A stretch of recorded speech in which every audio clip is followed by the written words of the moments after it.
Hi hello കൂട്ടുകാരെ, KB കിച്ചൻ്റെ പുതിയൊരു വീഡിയോയിലേക്ക് എല്ലാവർക്കും സ്വാഗതം. വീഡിയോ ഒക്കെ ചെയ്തിട്ട് ഒരു മാസത്തോളമായി ചെറിയൊരു യാത്രയുണ്ടായിരുന്നു. അത് കാരണം വീഡിയോ ഒന്നും ഇടാൻ പറ്റിയിട്ടില്ല. അപ്പോൾ ഇന്നൊരു വീഡിയോ നമുക്ക് ഇടാം. ഇന്ന് ക്യാപ്സിക്കം കൊണ്ടൊരു മെഴുക്ക് പുരട്ടിയാണ് ഉണ്ടാക്കാൻ പോകുന്നത്. അതിനായി ഞാൻ 3 ക്യാപ്സിക്കം കഴുകി വൃത്തിയാക്കി എടുത്തിട്ടുണ്ട്. ഇനി ഇതായി നമുക്കൊന്ന് അരിഞ്ഞെടുക്കണം. അങ്ങനെ നമ്മുടെ ക്യാപ്സിക്കം എല്ലാം കട്ട് ചെയ്ത് കഴിഞ്ഞു. ഇനി നമുക്ക് ഇതിന് വേണ്ട 2 സവാള എടുക്കാം. അങ്ങനെ സവാളയും കട്ട് ചെയ്ത് വെച്ച് ഇനി നമുക്ക് ഒരു ചീനിച്ചട്ടി എടുത്ത് അടുപ്പത്ത് വെക്കാം. ചീനിച്ചട്ടി വെച്ച് ഈ കത്തിച്ചു. നമുക്കിനി ഇതിലേക്ക് കുറച്ച് എണ്ണ ഒഴിച്ചു കൊടുക്കാം.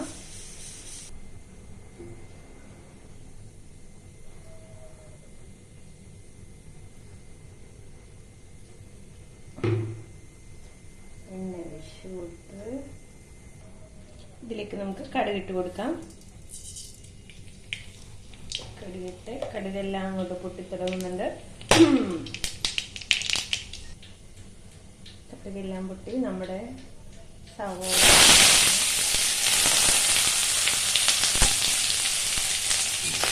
ഇളക്കി കൊടുക്കും.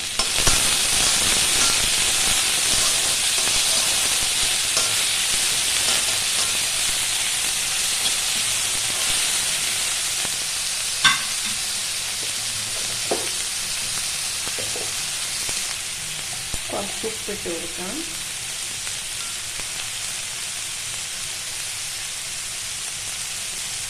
ചെറിയ പനിയൊക്കെ ഉള്ളതാണ്, സൗണ്ട് നല്ല ക്ലാരിറ്റി ഇല്ല. ഇളക്കി കൊടുക്കാം.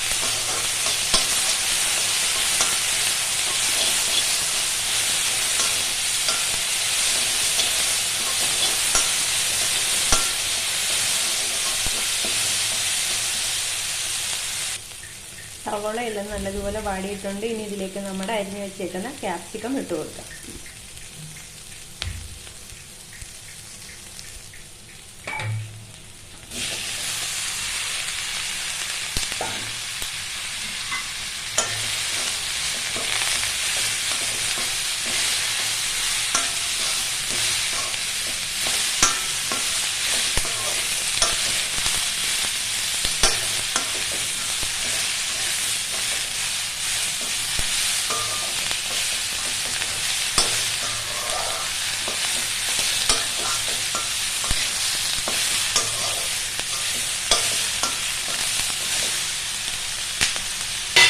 ചെറിയ തീയില നമുക്കൊന്ന് അടച്ചു വെച്ച് വേവിക്കാം.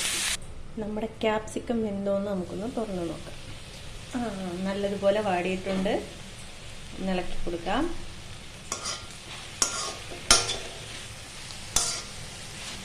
ചെറിയൊരു കളർ വ്യത്യാസമൊക്കെ വന്നൊക്കെയുണ്ട്.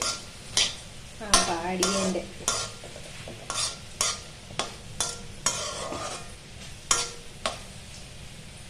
എന്നാലും ഒന്നും കൂടി ഒന്ന് വാടണം. ക്യാപ്സിക്കം നല്ലതുപോലെ വാടിയിട്ടുണ്ട്. ഇനി ഇതിലേക്ക് ശകലം മഞ്ഞൾപ്പൊടി ഇട്ട് കൊടുക്കാം. മഞ്ഞൾപ്പൊടി ഇട്ട് കൊടുത്ത് ഒന്ന് ഇളക്കി കൊടുക്കാം. ഞാൻ മഞ്ഞൾപ്പൊടി മാത്രമേ ഇടുന്നുള്ളൂ. മസാല പൊടി വേണ്ടവർക്ക് മസാലപ്പൊടി ഇടാം. അതായത് ടേസ്റ്റ് ഇഷ്ടപ്പെടുന്നവർക്ക്, കുരുമുളക് പൊടിയുടെ ടേസ്റ്റ് ഇഷ്ടപ്പെടുന്നവർക്ക് കുരുമുളക് പൊടി ചേർക്കാം. ഞാൻ അതൊന്നും ചേർത്തില്ല, മഞ്ഞൾപ്പൊടി മാത്രമേ ചേർത്തിട്ടുള്ളൂ. നല്ലതുപോലെ മിക്സ് ആയിട്ടുണ്ട്. ലേശം മഞ്ഞൾപ്പൊടി ചേർത്തിട്ടുള്ളൂ. അപ്പോൾ ഈ വീഡിയോ എല്ലാവർക്കും ഇഷ്ടപ്പെടുമെന്ന് വിചാരിക്കുന്നു. വീണ്ടും അടുത്തൊരു വീഡിയോയുമായി നമുക്ക് കാണാം. Okay, by.